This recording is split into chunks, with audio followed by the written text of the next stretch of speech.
Hello and welcome to One Man's Collection. My name is Brett. Today we are looking at the Ferrari Magazine number 23. It's the Ferrari Collection. This is the Ferrari 400 Superamerica. Now we do have a very beautiful looking 143 scale die-cast car here. I'll have a look at that in a closer detail at the end, but I will go through the magazine just briefly. Won't be reading all of the articles. I'll just show you what you actually get in this particular magazine. So in this one, the single seaters, the competitive 3112B. Production models, the 400 Superamerica, which is the one I've got the die-cast here for. Record-breaking power or time of the 335S competition model, and the poster. So one of the best-looking Formula One cars of the 1970s. 3112B. Ferrari was once again able to be competitive in Formula One and even challenge for the title during the first few years of the 70s. This particular car has a front-mounted longitudinal 180-degree V12, just under 3 litres, 2.991, with 460 brake horsepower at 12,000 RPM. Front-mounted longitudinal? No. That's not correct. That's rear mounted. I think they've put the wrong word in there. That is definitely behind the driver.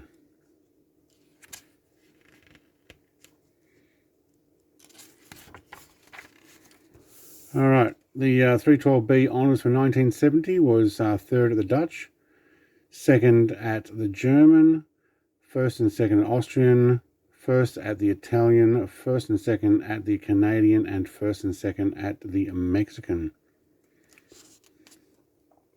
Very well done. The 400 SA, 1960, so Superamerica. From 1960 to 64, Ferrari produces a 400 Superamerica, a limited edition model clad in stunning Pininfarina bodywork. First example, the 400 SA was created for future Fiat chief Gianni Agnelli. I am terrible with the names, but we'll do our best. If you want to have a look at this, pause the video if you want to read all the article there. It's a good looking car. This one's got a bonnet scoop on it, not the one that we have, but looks very nice. It's a fold-out poster. It's actually in black and white. I'm guessing it's a silver version of the car. Can't really tell. Also have more of a poster there with the car. Fourth and last series, the most balanced of them all. Front end style in the first 400 Superamerica Coupe. It was officially designed, inherited the bonnet intake from the previous 410 SA Cabriolet. Itself similar to the 250 California. Yeah, actually it looks very similar. A wraparound rear screen. Yep.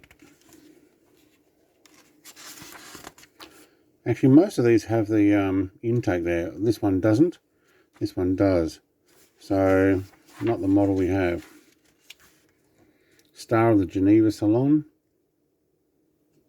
Optical groups. In various expressions, the 400 Superamerica conveyed its strongest personality through the front lights and the rear lights cluster. On many examples of 400 Superamerica, the front headlights were flared. No, faired. As in fairing, I'm guessing. Excuse me. This has a front-mounted longitudinal 60-degree V12, capacity of 3.967.44 cc, so just under 4 litres, with 340 brake horsepower at 7,000 RPM, top speed of 280 kilometres per hour or 174 mile an hour. There were 46 of these made between 1960 and 1964. Right, moving on. Muscular Racer, the 335S. Although it was one of the most powerful cars built in the 1950s, 335S was unable to live up to expectations. It was reflected both in its limited racing success and a short production run.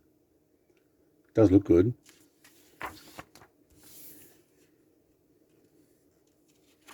Very nice.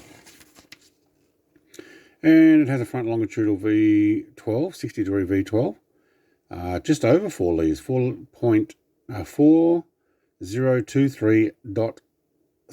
cc, 390 brake horsepower, 7,800 RPM, top speed of 300 kilometers an hour, or 186, and there were 8 of them made between 57 and 58. Classic cars back in those days, very nice. Alright, sole victory for the 335S. Nürburgring was second, Swedish GP was second, and the Caracas GP was first and second. Alright, next magazine, number 24, we get the 330P4, so 330P4 model. We'll have that one coming up. Competition models, the Ford GT40 Beta. Alright, let's have a quick look at the actual model in closer detail on this particular one. It's got a beautiful blue paint job. Let's see if I can get that to focus. There we go. You can see a sparkle on that one. They've done really well painting this. Almost looks like I've got a bit of a crisscross mesh there when that light comes on. Excuse me. So it's got some decent chrome on this too. Around the front bumper. See if we can get some light on this. I don't have my head torch here at the moment. Probably should actually get that. Can we focus on? Oh, it's a very dark blue. The camera didn't like focusing on that. Spoked wheels, silver stripe all the way down the side there. We do have a wooden steering with metal inserts. Let's have a look. Let's see if I can see, maybe through there. You can see the dash, silver around the dials in the center there. Ferrari on the back. This is really well done. I do have on this particular one something on the inside, a little piece of fleck or something. Can't get to it. Actually, I could probably get a cotton Q-tip in there and wipe the back window. That'd be the only way to do it. 4 exhaust pipes out the back look nice.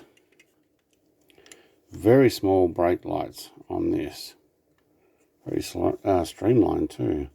I'm going to put this on the turntable so you can have a closer look. There's not much underneath. But nice solid car. Single mirror on the driver's side. Yeah, we'll put that on the turntable. Thank you very much for watching. Like, comment, subscribe if you're interested in going through the rest of these magazines with me. There's 80 something, I think, from memory. We're up to 23. Hit that subscribe button, press the notification, and I will see you in the next one. Thanks for watching. Cheers. Bye.